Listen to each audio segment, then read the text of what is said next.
To talk to you guys and gals about your goals. Good friend of mine, very good friend of mine, has a saying that you can't, and I think it's a pretty good saying, you can't stop and ask for directions if you don't know where you're going. So it's pretty basic to me. I think it's pretty understandable. You're going to go on vacation. So here it is. You go, honey, we're going to go on vacation. Honey says, what should I pack? Oh, I don't know. Maybe pack some bathing suits, maybe pack some winter clothes. Oh, you don't know where we're going? No, but let's go on vacation. Okay, so you get 14 suitcases packed and you got them loaded in the car and you go to the airport and you go up to the ticket counter and they can I get your ticket? And you go, I don't know where I'm going yet. Well, Homeland Security might get involved about that time because maybe they think you're a little crazy showing up at the airport not knowing where you're going without a ticket with 14 pieces of luggage. But that's what a lot of us do is we want to go down a path. We want to get someplace. But we don't know what that place is. We don't know what it looks like. We've not set our goals. And I think that there are 6 areas of life we set goals in. To me, they're just pretty basic. Family and home. So that's mom, dad, kids, wife, home, where we live. Financial and career. So the money and what we do to make the money. Spiritual and ethical, and don't get hung up on spiritual people. Please don't. I happen to get hung up on it because I like it, but you don't have to. It's all right. Not forcing my beliefs on you. I happen to believe in God, not afraid to say it. But if you don't, I get it. Spiritual and ethical. The ethical part of spiritual and ethical is extremely important because if you ask me to teach you how to buy a house for profit, I'm going to teach you, but you have to answer the question every single time, are you treating that seller ethically? And if you don't work on your ethics, how do you know? Because your ethics today and your ethics tomorrow and the day after tomorrow and next year and 10 years from now are going to change. They're like taste buds. They always evolve. And hopefully they get better. Hopefully you do things more correct. You learn the more correct way of interacting and communicating with people. Then you have physical and health. That's your body, how you feel, what you look like. Social and cultural, Do you have friends? Do you have something that you like doing in life more than making money kind of thing? You can't go to work, go home. Can't do it, people. If that's all you have in life, you haven't set a proper goal. And then cultural. I mean, you've got to know where you come from. You've got to know why you're here on earth, why you have red hair and blue eyes. Think about it. You have to understand the people around you so you can communicate with them in a better way. I mean, that's, social and cultural. That just, to me, that seems normal. And mental and educational. Work on yourself. If you're not asking this question of yourself every day, shame on you. And that question is, what am I going to do today to make my world better today? What am I going to do today to do better today? What am I going to do?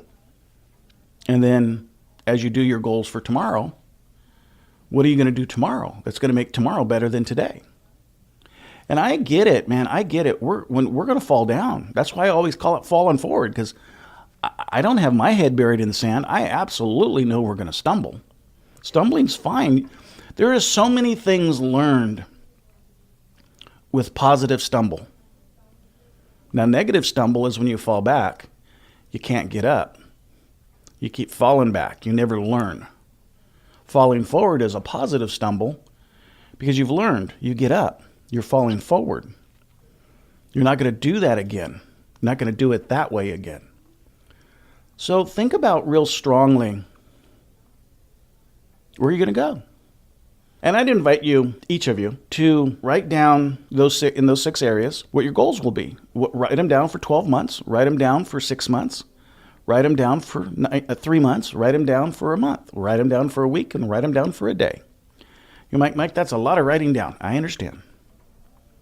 But getting back to the first comment, if you don't know where you're going, you can't stop and ask for direction.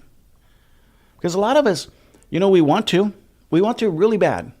We want to so damn bad that's all we get. That's the only goal that we have, is wanting to. Well, if someone came to me and I asked them, what do you want to do? I just want to. Want to what? What do you want to do? I just want to.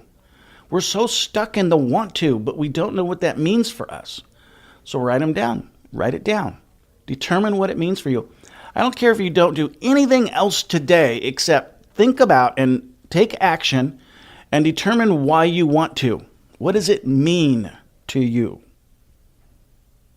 What does it mean to you? Does it mean I want money in the bank so I never have to worry about money again? What amount of money is that? What are you going to do to achieve that? And it can't be the only goal. There's 5 other ones. Because here's the thing. And some of us get in this trap. It's all about this one thing. I want to get like 6-pack. Not a 6-pack of beer. Well, that's a goal for some of us. But I want to have a 6-pack ab. Not judging if the 6-pack was beer, by the way. But I want to have a 6-pack ab. That's all I want. I'm so consumed with that one specific goal. I don't have any friends. I don't have any time. I don't have any money. I don't have anything except, boy, I look good naked. And it's not all about the one goal. You have to have the social goal. You have to have the family goal. You have to have the spiritual goal. You have to have the cultural goal. You have to have the business goal. So write them down. Determine what you want. When you set goals, don't set them in a negative. A lot of people do. Like, I want to lose weight. That's a goal, but that's a negative goal. No. Don't set them in a negative goal. Because if you tell yourself 6 times as you write these things down, I'm a negative, I'm a negative, I'm a negative. All your goals are negative based. I want to stop smoking, quit drinking, that kind of stuff.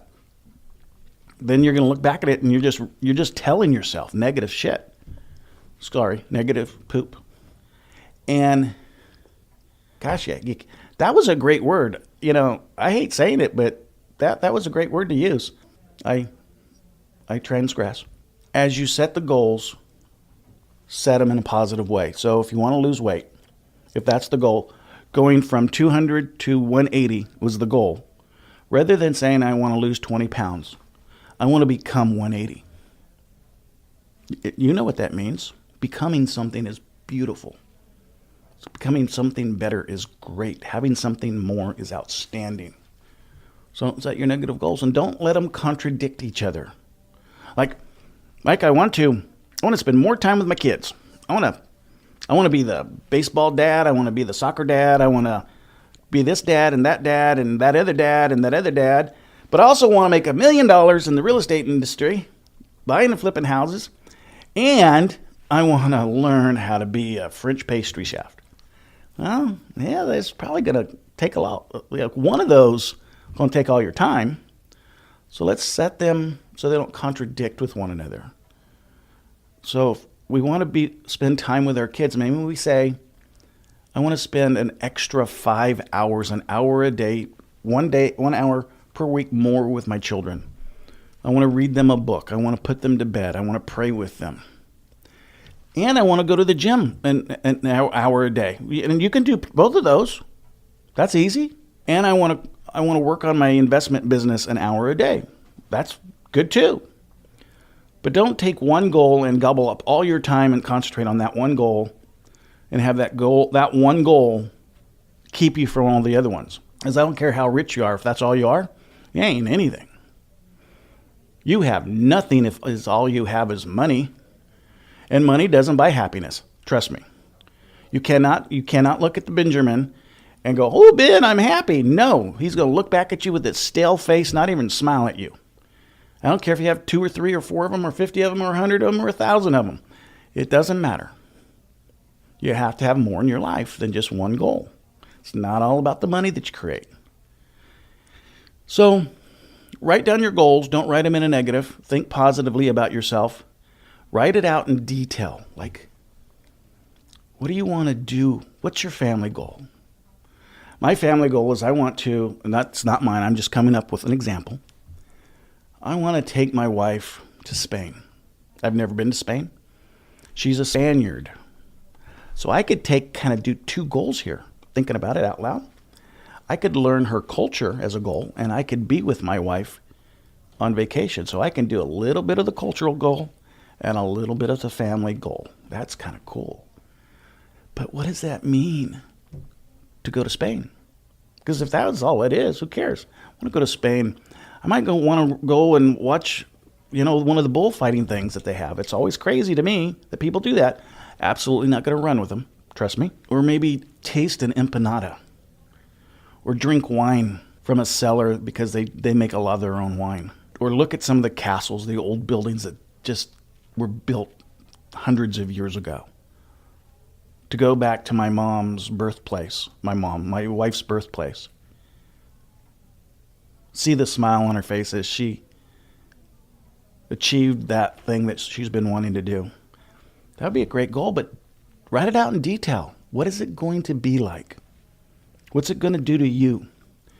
Maybe you want a car. Maybe you want a Rolls Royce. Maybe you want a Lamborghini. Maybe you want a Honda Civic. Well, go take it for a drive. Go negotiate the sales price. All the way up to buying it. Find out what it's going to feel like. Drive that thing. Hit the floorboard with the pedal. Smell it. Might not like it. Might decide, hey, it's just a word. I didn't realize what the word meant because I never got involved with the word. I just used the word. Well, sometimes when you go and experience, what's defining the word, you don't want to do that anymore. Like you could go get in a Ferrari and have to put your hand on the ground to get out of the car. I mean, the car is gorgeous. But if you're a big guy like me, it's not comfortable. It's like, man, I'd like to have a Ferrari, but it would be useless because I would never drive it. It'd be uncomfortable. Be like Shaquille O'Neal getting a little Honda Civic. I don't know how he did it, but not going to happen. So when you write your goals, go feel them. Go, lay your head on the pillow of the big house in the master bedroom that, you want to buy that mansion. Man, I want a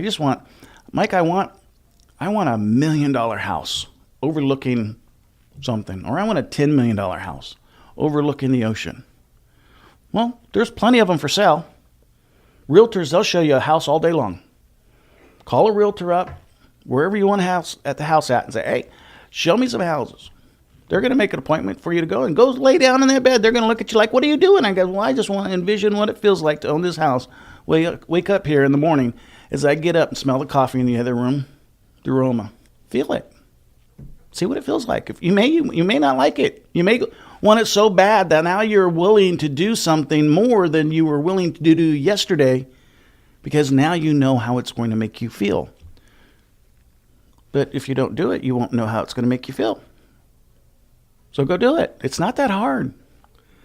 Do a storyboard, do a poster board, and put all the things that you want, the 6 areas of your life that you want to achieve, and cut out pictures and take pictures and write down what you want to achieve. And by all means, make sure they're high enough. Don't write a goal like I just want to get up tomorrow. Like that's my goal for tomorrow. I want to get up, pop the top on a Quarles light at 9:30, and that's life to me. No. Make them make sense. Make them high enough. Shoot to the moon. If you miss, who cares? If you set your goal to 200 and only hit 100, set your goal to 200 flips a year and you only hit 100, well, you want to do twice as much, but 100 is not bad. 100 will make me happy. So it's okay. Now, if you only get to 1, well, you didn't try hard enough. Who's going to hold you accountable? Who's going to help you achieve? I think in each area of your life that you want to set goals in, you have to ask somebody that you confide in and that you can trust to hold you accountable. Can't be the same person on each one of them. Maybe one person can hold you on a couple of them. Certainly, I don't think it can be a wife or a husband or a boyfriend, girlfriend, or a significant other kind of thing. I want this person to be able to kick your butt if you're not, in fact, doing what you said you were going to try to do, accomplish and take the steps necessary to achieve. I want them to tell you, push you, hey, say, Mike, you're getting up at 9:30. Sun comes up at 6.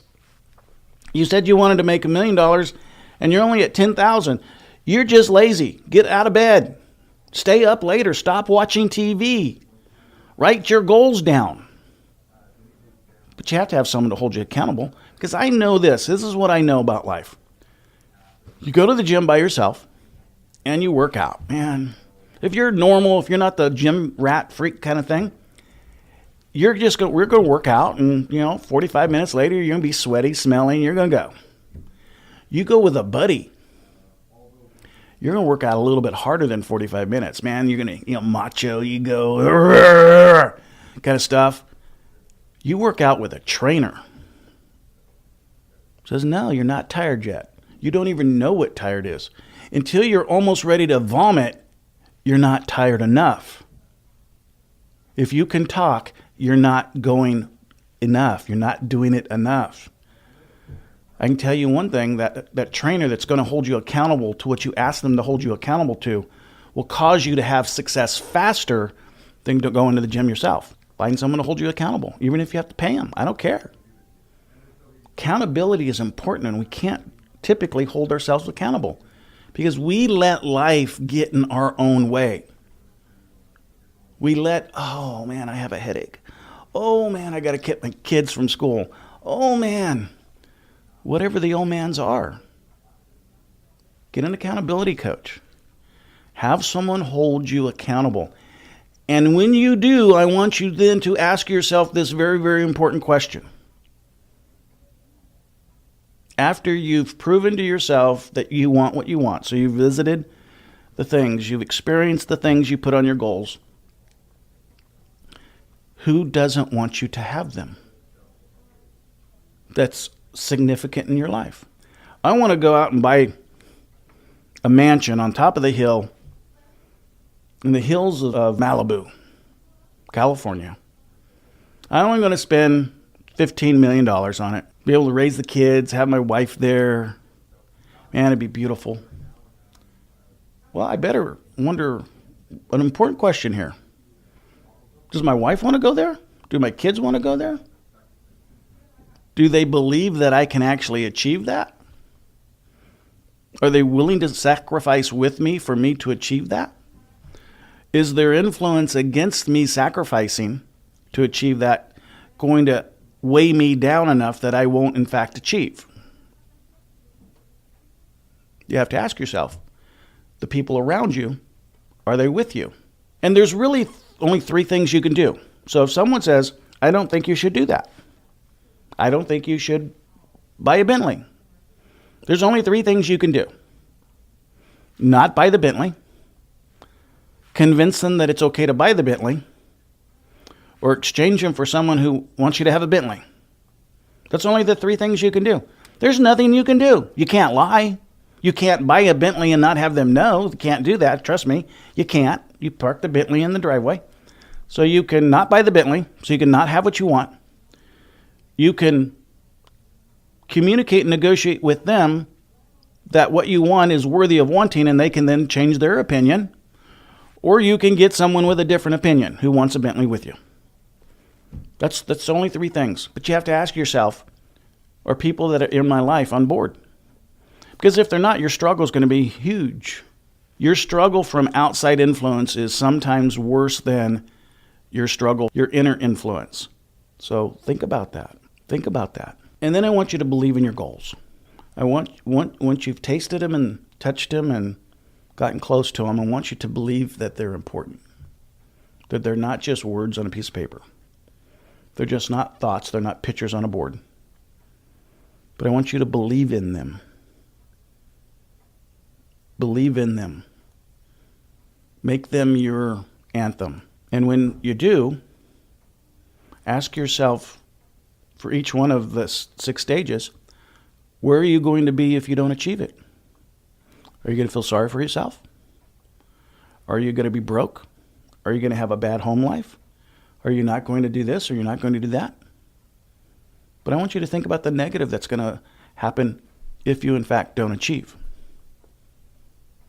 Write those down too. Let that help. That exercise help push you to achievement. I can tell you one thing, that if you wanted to achieve something so bad enough and that you picked someone that you deplore and doesn't like you necessarily as well, and you wrote that person or that organization a check and you gave me the check and said, Mike, If I don't prove to you that I have achieved my goal in the next 12 months, will you take this check and donate it to the person that the check's made out to? And I'm not talking like, oh, I'm going to give my mom $1,000. No. I'm going to give $1,000 to an organization that I can't stand. I'm going to give it to an ex-girlfriend, an ex-boyfriend, an ex-lover, an ex-somebody, so they can make fun of me for not achieving my goal. But I tell you what, you do something like that, and it might just hurt you enough that you actually take this stuff seriously and work on your goals on a daily basis, which is why I say 12-month goals, 6-month goals, not 3-month goals, 1-month goals, weekly goals, daily goals. Every day you write down your goal. And of course, the goal that you're going to do today or tomorrow is going to be a little mini itty-bitty goal in comparison to the large goal. It's exponential goal growth when you do it daily. Because every day that you can achieve something to make yourself better today than you were yesterday and better tomorrow than you were today, ultimately and eventually you're going to have the big goal. It's going to be here.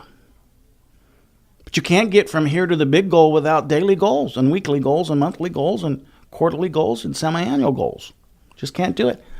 You have to set life up and your benchmarks up to in a sense that you can kind of grade yourself and see how you're doing. So if I wanted to buy 100 houses in a year, well, how many do I have to buy in 6 months? Now, logically, if I put 50, that'd seem like it's logic. It's not.